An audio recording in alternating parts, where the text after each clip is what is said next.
বাংলা ও বিশ্ব সাহিত্যের গল্প ভাণ্ডার সমস্ত শ্রোতাদের কাছে পৌঁছে দিতেই আমাদের এই প্রতিবেদন। গল্প শুরুর আগে আপনাদের কাছে বিশেষ অনুরোধ, অনুগ্রহ করে চ্যানেলটি সাবস্ক্রাইব করে নেবেন, কারণ আপনাদের সাপোর্ট ছাড়া পথ চলা খুবই কঠিন। আমাদের আজকের গল্প অমর জীবনের সাথে এক রাত। গল্পটি রচনা করেছেন তারাদাস বন্দ্যোপাধ্যায়। আমরা গল্পটা সংগ্রহ করেছি অলাদ চক্র বইটি থেকে। শুরু হচ্ছে অমর জীবনের সাথে এক রাত। এতক্ষণ এই গল্প শুনছিলাম তারানাথের মুখে। মঠ লেনে তারানাথের বাড়িতে আমাদের চিরাচরিত আড্ডা বসেছে। আজ ছিল জন্মাষ্টমীর ছুটি। দুপুরের পরেই কিশোরী সেন আর আমি গল্পের লোভে হানা দিয়েছি তারানাথের বৈঠকখানায়। চারির বিয়ে হয়ে যাবার পর তারানাথ বোধহয় মনের দিক দিয়ে একটু অসহায় হয়ে পড়েছে। মেয়েরা বাপের যতখানি সেবা করে, ছেলেরা ততটা পারে না। মেয়ে শ্বশুরবাড়ি চলে যাবার পর তারানাথের মুখ চোখে একটা ভরসাহারা ভাব ফুটে ওঠে মাঝে মাঝে। আমরা বুঝতে পারি, কিন্তু তা নিয়ে আলোচনা করি না। কি হবে প্রৌঢ় মানুষের মনে বিষণ্ণতার বোঝা বাড়িয়ে? আজ তারানাথের বাড়িতে গিয়ে কড়া নাড়তে দরজা খুলে দিল চারি। অবাক হয়ে বললাম, এ কি রে, কবে এসেছিস তুই? গত সপ্তাহেও তো আমরা এসেছিলাম গল্প করতে। তোর বাবা তো বলেনি তুই আসবি? চারি হাসি মুখে বলল, না কাকাবাবু, আসার কথা ছিল না। গতকাল হঠাৎ এসে পড়েছি। ব্যবসার কাজে আপনাদের জামাইকে কলকাতা আসতে হলো, তা আমিও ধরে পড়লাম যে আমিও যাব, তাই আর কি। বললাম, জামাই তোর কথা খুব মান্য করে, তাই না? চারি সলজ্জ হেসে মুখ নিচু করল। সে চিরকালই সপ্রতিভ, কিন্তু প্রগল্ভা নয়। ছোটবেলা থেকে তাকে দেখে এসেছি। কন্যার মতো স্নেহ জন্মে গিয়েছে তার ওপর। আগে আগে তার জন্য লেসের ডিজাইন, ছবিওয়ালা গল্পের বই ইত্যাদি নিয়ে আসতে হতো। গত বছর ভালো ঘরে বিয়ে হয়েছে চারির। স্বামী মাঝারি ধরনের ব্যবসা করে, বিশাল ধনী নয়, কিন্তু সচ্ছল অবস্থা। ছেলেটিও ভালো, বিনয়ী এবং সচ্চরিত্র। এত ভালো পাত্রে মেয়ের বিয়ে দেবার ক্ষমতা তারানাথের ছিল না, কিন্তু চারি সুন্দরী বলে দেনা পাওনার কোনো অসুবিধা হয়নি। চারি বলল, আপনারা ভালো আছেন তো কাকাবাবু? আসুন, ভেতরে এসে বসুন। একটু পরেই তারানাথ বাড়ির ভেতর থেকে বৈঠকখানায় এসে বসল। তার মুখ আজ উজ্জ্বল। গত 1 বছরের ম্রিয়মাণ ভাবটা কেটে গিয়েছে। সে বলল, আরে এসো হে এসো, 2 মূর্তি। আজ ছুটির দিন, আমি জানতাম তোমরা আসবে। তোমাদের বউ দিদি ক্ষীরের মালপোয়া করেছে, খেয়ে যাবে। কিশোরী বলল, আরে চারি এসেছে, বাড়ির চেহারাই দেখছি বদলে গিয়েছে। সত্যি, মেয়ে শ্বশুরবাড়ি থেকে এলে মনে খুব আনন্দ হয়, তাই না? ঠিক, তাও এখন তো বুদ্ধি নিয়ে বুঝেছ। আমার বয়সে এলে হৃদয় দিয়ে বুঝবে। যথাসময়ে চারি চা নিয়ে এলো। আজ সব একদম সময় মাফিক ঠিকঠাক চলছে। আমরা আসবার সময় মোড়ের দোকান থেকে কিনে আনা তারানাথের প্রিয় সিগারেট পাসিং শোয়ের প্যাকেটটা বাড়িয়ে দিলাম। এটা না হলে তারানাথের গল্পের মেজাজ আসে না। নানান কথা বলতে বলতে নিজের ছোটবেলার গল্প বলতে আরম্ভ করলো তারানাথ। সাধারণত সে নিজের পুরনো জীবন সম্বন্ধে কিছু বলতে চায় না, অন্তত সাধারণ পারিবারিক তথ্যগুলো আলোচনা করে না। বেছে বেছে কেবল অদ্ভুত আর অলৌকিক অভিজ্ঞতার গল্প শোনায়। আজ হঠাৎ কিশোরী জিজ্ঞেস করল, আপনি তন্ত্র সাধনার উৎসাহ বা প্রেরণা পেলেন কোথায়? আপনার পূর্বপুরুষদের মধ্যে কি কেউ তন্ত্র সাধক ছিলেন? মানে আমি বলতে চাইছি, এর ধারাটা কি পরিবারে আগে থেকেই ছিল? সিগারেটের দগ্ধাবশেষ ছাইদানি হিসেবে ব্যবহৃত নারকেলের মালায় গুঁজে দিতে দিতে তারানাথ বলল, তা বলতে পারো। একেবারে রক্তাম্বরী তান্ত্রিক কেউ না থাকলেও বাপ ঠাকুরদা পিতামহের মধ্যে অনেকেই রীতিমতো সাধক শ্রেণীর মানুষ ছিলেন। আমার আপন ছোট ঠাকুরদা মানে বাবার ছোট কাকা, তিনি কৈশোরেই গৃহত্যাগ হয়ে চলে গিয়েছিলেন। তাছাড়াও আমাদের পরিবারে নানা সময় নানা আশ্চর্য ঘটনা ঘটেছে, যার কোনো ব্যাখ্যা দেওয়া সম্ভব নয়। আর কিছু কিছু তো তোমাদের বলেছি। বললাম, আপনার ছোট ঠাকুরদা আর কখনো সংসার জীবনে ফিরে আসেনি? না, তবে একবার তার সংবাদ পাওয়া গিয়েছিল। সেও এক বলবার মতো গল্প হে। তা বলুন না, আজকের আসরটা না হয় সেটা দিয়েই শুরু হোক। তারানাথ বলল, আমাদের গাঁয়ের ষোড়শী চাটুর্যের বৈঠকখানায় সন্ধ্যেবেলা রোজ জমাট আড্ডা বসত। বাবা ছিলেন সে আড্ডার প্রধান কথক। মেজাজ ভালো থাকলে বাড়ি ফিরে সেদিন কি গল্প হলো আমাদের শোনাতেন। তারপর তো আমিও অল্প বয়সে বাড়ি থেকে উধাও হলাম। মাঝে মাঝে বাড়ি ফিরে আসি, তবে সে খুব কম, 3-4 বছরে একবার কি দুবার। ওই ভবঘুরেমির সময়টা আমার যে কি সুন্দর কেটেছে তার কি বলবো। কোনো পিছুটান নেই, দায় দায়িত্ব নেই, কেবল বিরাট এই পৃথিবীর পথে পথে ঘুরে বেড়ানো।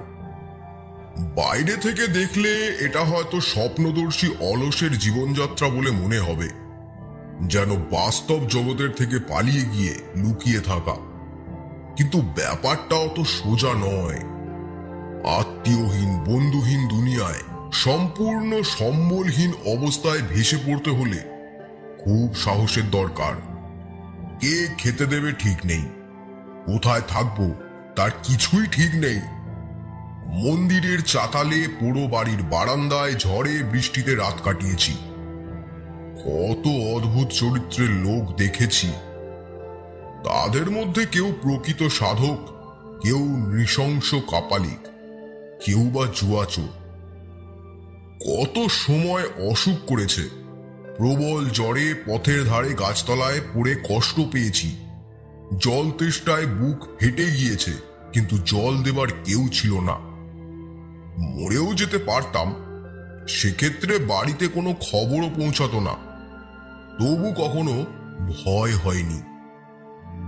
মৃত্যুকে সাধারণ মানুষের দৃষ্টিতে দেখিনি, দেখেছি ঈশ্বরের তৈরি এই জগতের একটা অবশ্যম্ভাবী পরিণতি হিসাবে, যে পরিণতিতে ভয়ের কিছু নেই, আছে স্রষ্টার অপার করুণা। এই পর্বেই বীরভূমের শ্মশানে মাতু পাগলির সঙ্গে পরিচয়। বরাকর নদীর ধারে নির্জন শালবনে মধু সুন্দরী দেবীর আবির্ভাব দেখতে পাওয়া, ওহ, সেসব কি উত্তেজনাপূর্ণ দিন গিয়েছে। মনে হয়েছিল বুঝিবা সৃষ্টির সব রহস্য জেনে ফেলব। সাধনার তীব্রতায় বিশ্বব্রহ্মাণ্ডের নিয়ম কানুন ধরা দেবে আমার চেতনায়। কেমন অন্যমনস্ক হয়ে থেমে গেল তারানাথ। বললাম, কেন? অনেক অদ্ভুত অভিজ্ঞতা তো হয়েছে। তা হয়েছে, যা পেয়েছি তা একজন সাধকের একটা জীবনের পক্ষে যথেষ্ট। কিন্তু আসলে তো কিছুই জানা হলো না। এই জগতের মানে কি, কি করে এই চন্দ্র সূর্য গ্রহ নক্ষত্র সৃষ্টি হলো, না হলেই বা কি এসে যেত, সেই ভেতরের আসল কারণগুলো সব অজানা থেকে গেল। এখন মনে হয়। আবার থেমে গেল তারানাথ। কি একটা ভাবতে লাগলো। জিজ্ঞাসা করলাম, আহা, থামছেন কেন? কি মনে হয়? মনে হয় সৃষ্টির গভীরতম কারণটা ঈশ্বর মানুষের কাছ থেকে চিরদিনের জন্য আড়াল করে রেখেছেন। সে রহস্য জানতে পারলে সৃষ্টির আর কোনো সার্থকতা থাকবে না। গোলকধাম খেলেছ তো? সেই যে কড়ি চেলে কাগজে ছাপা ছকের ওপর গুটিয়ে গিয়ে খেলা। জন্ম থেকে শুরু করে বিদ্যালয়, কর্মক্ষেত্র, আদালত, পতিতালয়, সৌন্ডিকালয়, মন্দির ইত্যাদির খোপে আঁকা ঘর পেরিয়ে ঘেলু রেখে একটু একটু করে ওপরে উঠতে হয়। সবচেয়ে ওপরের খোপের নাম হচ্ছে গোলকধাম। সেখানে পৌঁছলেই খেলা শেষ। তারপর ছক আর গুটি তুলে ফেলা ছাড়া আর কিছু করার থাকে না। আমাদের জীবনেও তাই, সব কিছু জেনে ফেললেই খেলা শেষ। সেটা ভগবান চান না, তা একদিক ভালোই। খেলা চলছে, চলুক না। দেখলাম তারানাথ গল্প থেকে দর্শনের দিকে সরে যাচ্ছে, তাই তাড়াতাড়ি বললাম, আচ্ছা তারপর যে কথা বলছিলেন আপনার অল্প বয়সের গল্প, সেটা বলুন না। তারানাথ বলল, একবার বাঁকুড়ার ইন্দাস অঞ্চলে ঘুরে বেড়াচ্ছি। সারাদিন হাটে মাঠে ঘুরি, রাত্রে যেখানে হোক আশ্রয় নিই। সেদিন বিকেল থেকেই আকাশে মেঘের ঘন ঘটা। বেশি পথ না হেঁটে আলো থাকতে থাকতে একটা ছোট গ্রামের সীমানায় শিব মন্দিরের চাতালে আশ্রয় নিয়েছি। বেশ বড় চওড়া চাতাল, 8-10টা থামের ওপর ছাদ রয়েছে। কাজেই ওপরটা ঢাকা, বৃষ্টি হলেও ভিজতে হবে না। গায়ে উড়নি, পায়ে খড়ম, এক পৈতেধারী বুড়ো মতো লোক দেখি মন্দিরের সিঁড়ি দিয়ে নেমে কোথায় যাচ্ছে। মনে হলো এখানকার পূজারী। এগিয়ে গিয়ে বললাম, আগে এখানে রাত্রিটা একটু থাকা যাবে? লোকটি একান্ত নীরস এবং অমিশুক প্রকৃতির। কিছুক্ষণ আপাদ মস্তক আমাকে ভালো করে দেখে সে শুকনো গলায় বললে, থাকতে ইচ্ছা হলে থাকো, আমাকে জিজ্ঞেস করার কি প্রয়োজন? বললাম, না, ভাবলাম আপনি বোধহয় এই মন্দিরের পূজারী, কাজেই আপনার অনুমতি নেওয়াটা। কিচ্ছু দরকার নেই। আমি এখানকার পূজারি বটে, কিন্তু নাট মন্দিরে যে কেউ যাত্রী থাকতে পারে। তবে এখানে অতিথিশালা নেই, খাবার দাবার দেবার ব্যবস্থাও নেই। থাকার মধ্যে ওই নাট মন্দির, থাকতে চাইলে থেকে যাও। তা আপনি কোথায় থাকেন? বৃদ্ধ আমাকে কড়া চোখে তাকিয়ে দেখল, তারপর বলল, কেন বলো তো? না, তাই জিজ্ঞেস করছি। আমি এই গ্রামের ভেতরেই থাকি, কিন্তু আমাদের বাড়িতে স্থানাভাব, সেখানে আশ্রয় দিতে পারবো না। হেসে বললাম, আপনার আশ্রয় থাকার চেয়ে গাছতলায় থাকা ভালো। ভয় নেই, থাকতে চাইব না। কথাটা এমনিই জিজ্ঞেস করেছিলাম। গাছপালারা অন্তত আশ্রয় গ্রহণকারীকে কটু কথা বলে না। বৃদ্ধ আর একবার আমার দিকে তাকিয়ে শব্দ করে গ্রামের দিকে চলে গেল।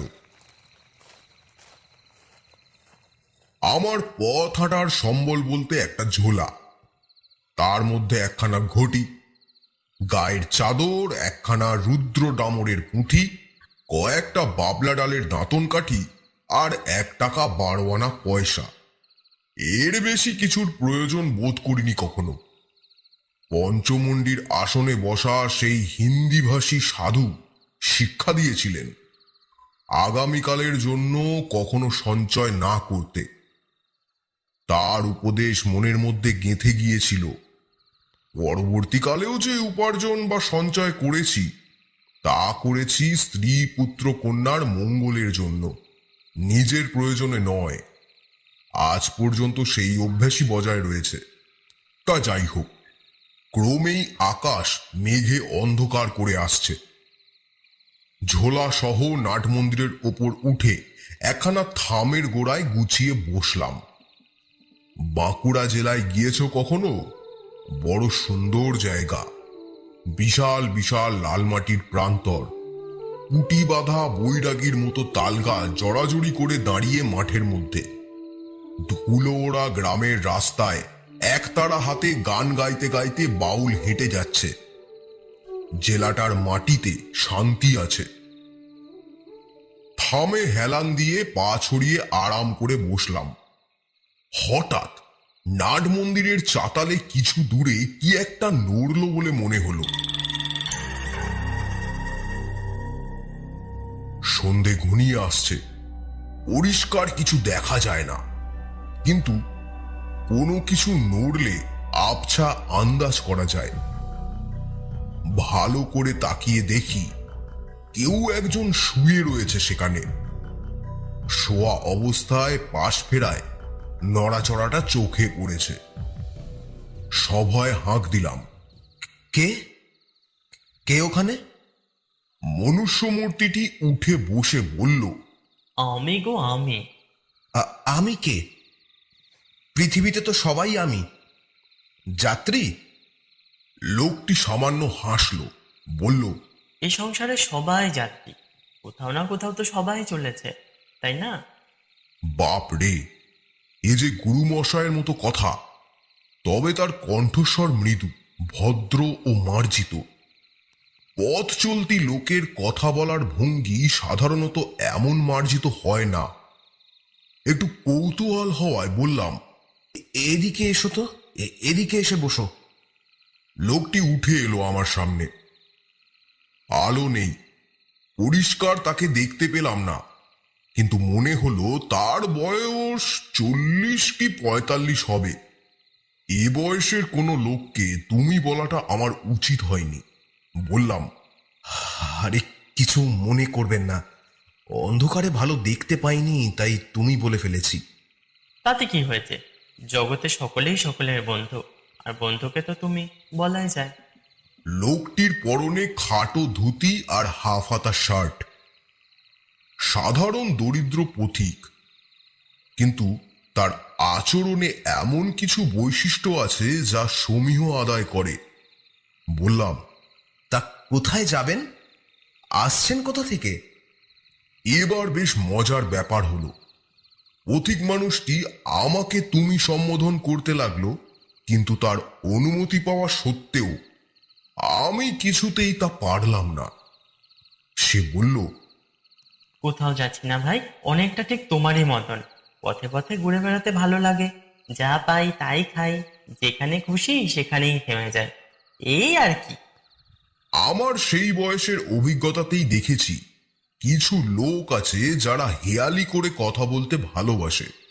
ভেতরে শূন্য গর্ভ বলেই বোধহয় তারা বড় বড় দুর্বোধ্য কথা বলে। প্রথমে আমি এই লোকটিকে তাদের দলেই ফেলেছিলাম, কিন্তু একটু পরেই বুঝতে পারলাম তা সত্যি নয়। মানুষটার ভেতর গভীরতা আছে। বললাম, আমারই মতন মানে? আপনি কি করে জানলেন আমি কি রকম? ও জানা যায়, আমি সবই বুঝতে পারি। বয়স অল্প হলেও তারই মধ্যে আমি অনেক সাধক বা অদ্ভুত কর্মতান্ত্রিকের সঙ্গে মিশেছি। তাদের আশ্চর্য ক্রিয়াকলাপ দেখেছি। এ আর আমাকে নতুন কি ভরং দেখাবে? বললাম, তা কি করে বোঝেন? কাকচরিত্র বা লক্ষণ শাস্ত্র চর্চা করে কি? না না, বুঝি এইভাবে যে মন আসলে একটাই, তোমার আমার যদু কিংবা মধু, পৃথিবীর সব প্রাণীর। মায়ার আবরণে সবই আলাদা আলাদা দেখায়।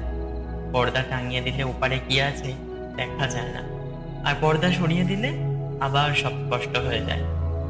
মায়ার পর্দা সরিয়ে দিলে সবই এক, তখন কারো মনের কথা জানতে অসুবিধা হয় না। বললাম, আপনি তো বৈশিষ্ট্যাদ্বৈতবাদের কথা বলছেন। এ দর্শন শিক্ষা করেছেন কোথায়? খুব ভালো গুরু ছাড়া অদ্বৈতবাদের পাঠ নেওয়া যায় না। কে আপনার গুরু? আমার বাবা। ও, আপনি বুঝি শাস্ত্রাধ্যায়ী পণ্ডিতের সন্তান? সে চুপ করে রইল। ভাবলাম, কোনো কারণে সে হয়তো নিজের পরিবারের কথা আলোচনা করতে চায় না। এক্ষেত্রে কথা না বাড়ানোই ভদ্রসঙ্গত হবে। ঠিক এই সময় ঠান্ডা হাওয়ায় একটা ঝাপড় দিয়ে ঝড় এসে পড়ল। বর্ষাকাল হওয়া সত্ত্বেও সারাদিন প্রখর রোদ্দুর ছিল।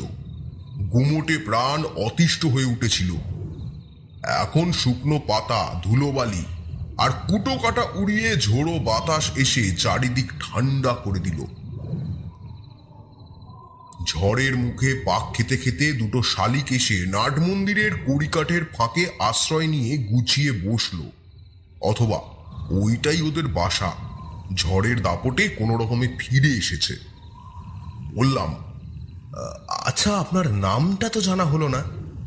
লোকটি চুপ করে থেকে বলল, আমার নাম অমর, অমর জীবন। বাড়ি কোথায়? এই জেলাতেই বুঝি? অমর জীবন কোনো উত্তর দিল না। বুঝলাম নিজের কথা বলতে সে আদৌ আগ্রহী নয়।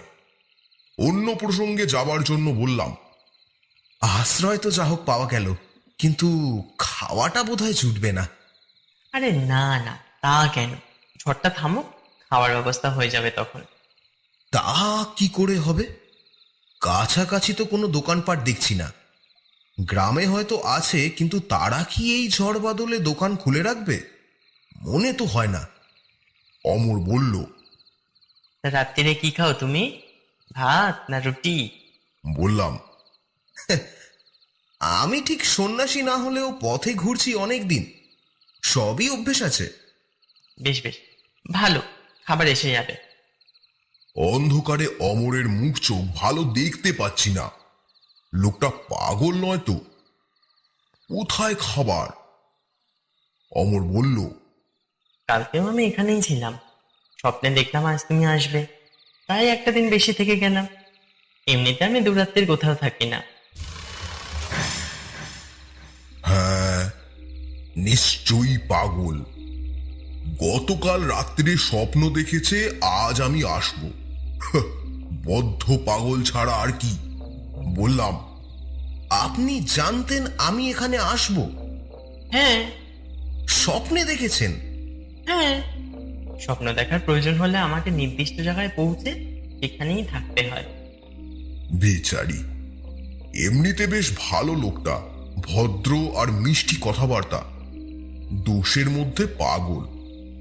এরপরই অমর জীবন হঠাৎ আমার দিকে তাকিয়ে বলল, তুমি বাড়ি চলে যাও। আমি প্রথমে ঠিক বুঝতে পারিনি সে কি বলছে। বললাম, তার মানে বাড়ি যাব কেন? কিছুই না, ভবঘুরে জীবন ত্যাগ করে সংসারে ফিরে যেতে বলছি না। কে যখন সময় হবে তখন না হয় তুমি ভাববে। তোমার নিজের ভালোর জন্যই বলছি, কয়েকটা দিনের জন্য বাড়ি যাও। আচ্ছা বিপত্ত। বললাম, কিন্তু কেন? মনে করো না আমি তোমার বন্ধু, আমি অনুরোধ করছি তাই তুমি যাচ্ছ। তার কথাগুলো একটু কেমন কেমন, কিন্তু গলার স্বরে একটা ব্যক্তিত্বপূর্ণ দৃঢ়তা আছে। তার কথা মন মতো না হলেও অকস্মাৎ উড়িয়ে দেওয়া যায় না।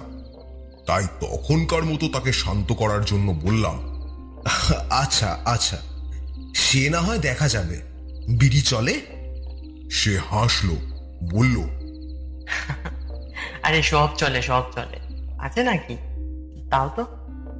তাকে দিয়ে নিজে একটা বিড়ি নিলাম। বাতাসের কি দাপট!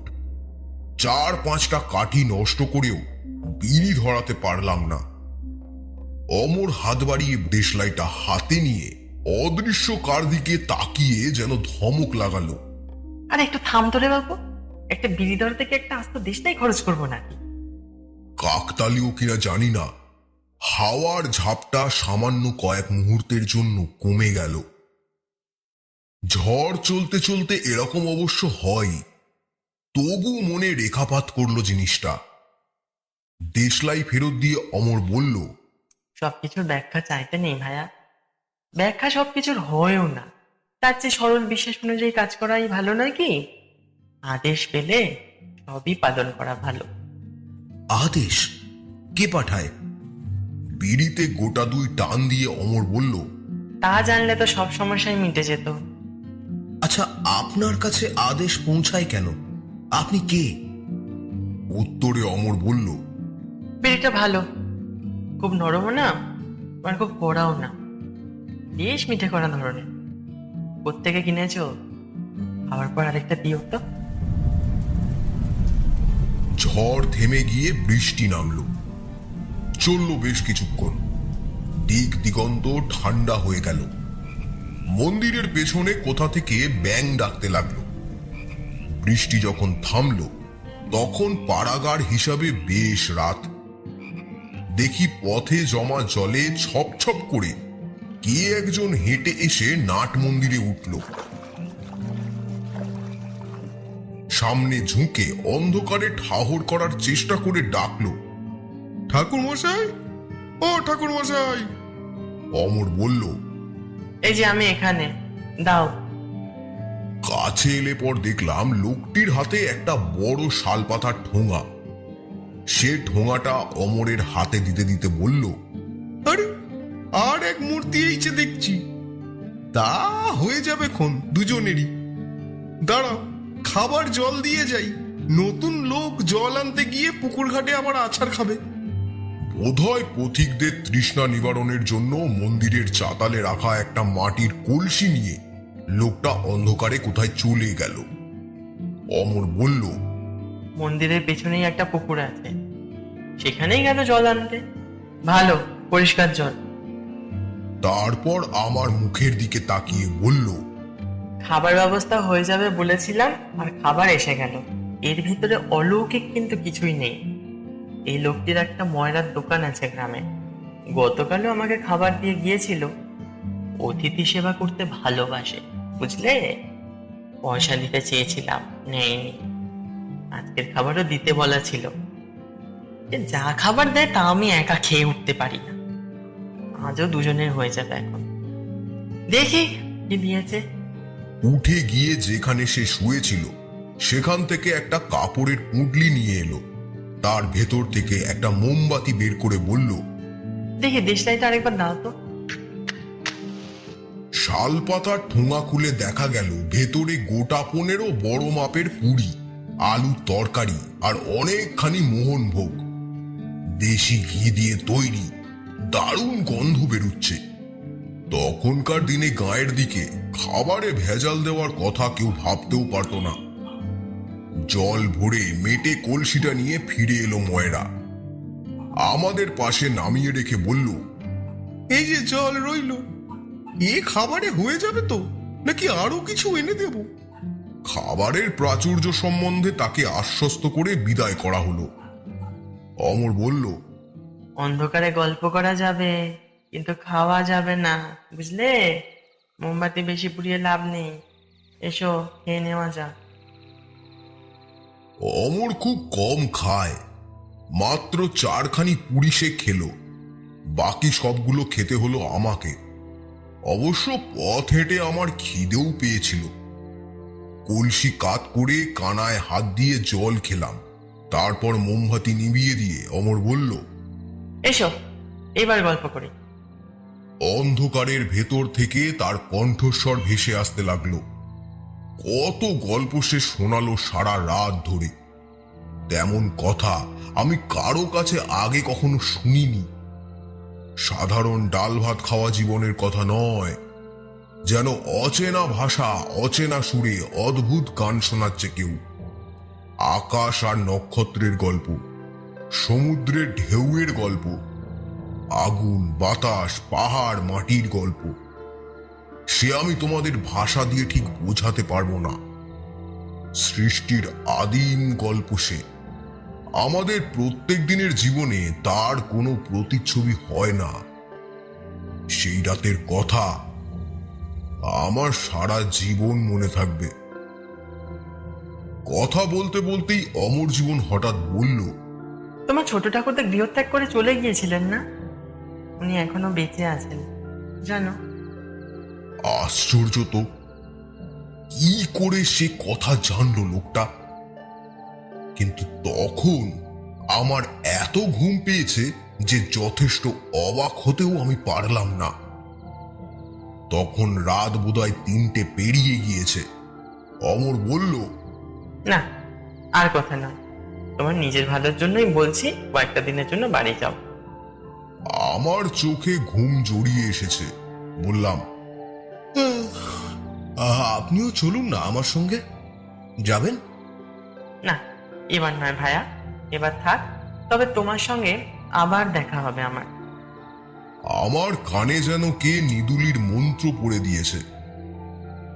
আর তাকাতেই পারছি না, ঘুম ঘুম ভাব।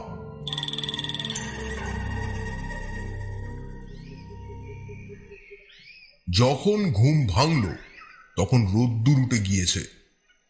গতকাল রাত্রির মেঘ বৃষ্টির চিহ্ন নেই কোথাও। ঝকঝক করছে দিনের আলো। পাশে অমর জীবন নেই। তার ঝোলা সহ কখন যে সে চলে গিয়েছে কে জানে। কাল সন্ধ্যেবেলা দেখা সেই পুরোহিত এসে মন্দিরের দরজা খুলে সকালের পুজোর উদ্যোগ করছে। আমার দিকে আড়ে আড়ে তাকালো একবার। জিজ্ঞেস করলাম, আচ্ছা, এখানে যে আর একজন গত পরশু থেকে ছিলেন, তিনি কি চলে গিয়েছেন? সে বলল, কে ছিল? একজন যাত্রী। আমার আগে থেকেই তো ছিল এখানে। খেয়াল করিনি। অমন কত লোক যাচ্ছে আসছে। লোকটি শুধু নিরস নয়, নিরুৎসুক, নিরুদ্বেগ এবং সম্পূর্ণ নিরুত্তাপ। যাই হোক, অমর জীবন লোকটিকে আমার খুবই অদ্ভুত লেগেছিল। তার কথা অমান্য করতে মন চাইল না। সেদিনই রওনা হলাম বাড়ির দিকে। বাড়ি পৌঁছানোর পর প্রতিবারের মতোই প্রথমে বাবার বকাঝকা, তারপরে মায়ের কান্নাকাটি এবং তারও পরে আত্মীয় স্বজনদের আবেগের বন্যা সহ্য করতে হলো। দুপুরে খেতে বসে বাবা বললেন, গত পরশু দিনই ষোড়শী চাটুর্যের আড্ডায় তোমার কথা হচ্ছিল। আমার যে এরকম বাড়ি পালানো হাড় জ্বালানো ছেলে হবে সে কথা অনেক আগেই একজন বলে দিয়েছিল। বললাম, কে? কোনো জ্যোতিষী?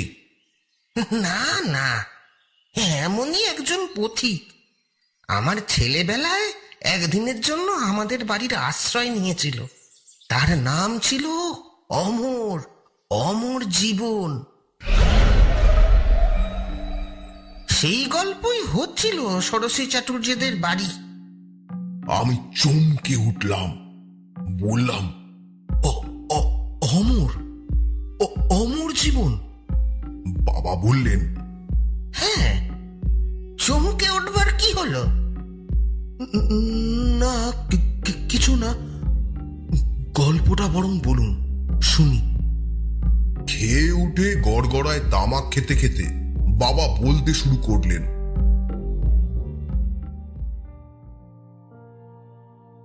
নিজের বাবার কাহিনী লেখকের বর্ণনার ভঙ্গিতে বলে গেল তারানাথ। তারপর থেমে একটু দম নিয়ে বলল, এই ব্যাপারটায় সবচেয়ে বিচিত্র দিক কোনটা জানো? যে লোককে 40 বছর আগে বাবা 45 বছরের দেখেছিল, তাকে এতকাল পরেও আমিও সেই বয়সেই দেখলাম। কিন্তু কি করে? ছোট ঠাকুরদার খবরটা বাবাকে জানাবো ভেবেছিলাম, কিন্তু দেখলাম অমর জীবন মারফত সেটা তিনি আগেই জানেন। পরদিনই বুঝলাম কেন অমর জীবন বাড়ি চলে আসতে বলেছিল। পরদিন থেকে আমার এলো প্রবল জ্বর। প্রায় মাস দেড়েক ভুগলাম। পথে থাকলে সত্যি প্রাণ সংশয় হতো। পাসিং শো ধরানোর জন্য তারানাথ থামল। বাইরে সন্ধে ঘনিয়ে আসছে। মঠ লেনের একটু ভিতর দিকে তারানাথের বাড়ি। এখান থেকে বড় রাস্তার কোলাহল আর গাড়ি ঘোড়ার শব্দ খুব কম, আবছাভাবে শোনা যায়। সেদিনকার মতো বিদায় নিয়ে বড় রাস্তায় বেরিয়ে এলাম। যদিও গল্পের সত্যতা নিয়ে মনের মধ্যে অনেকগুলো প্রশ্ন উঁকিঝুঁকি মারছিল, কিন্তু শেষমেশ মনকে শান্ত করে বাড়ি ফেরাই শ্রেয় বলে গণ্য করলাম। আমাদের আজকের গল্প অমর জীবনের সাথে এক রাত।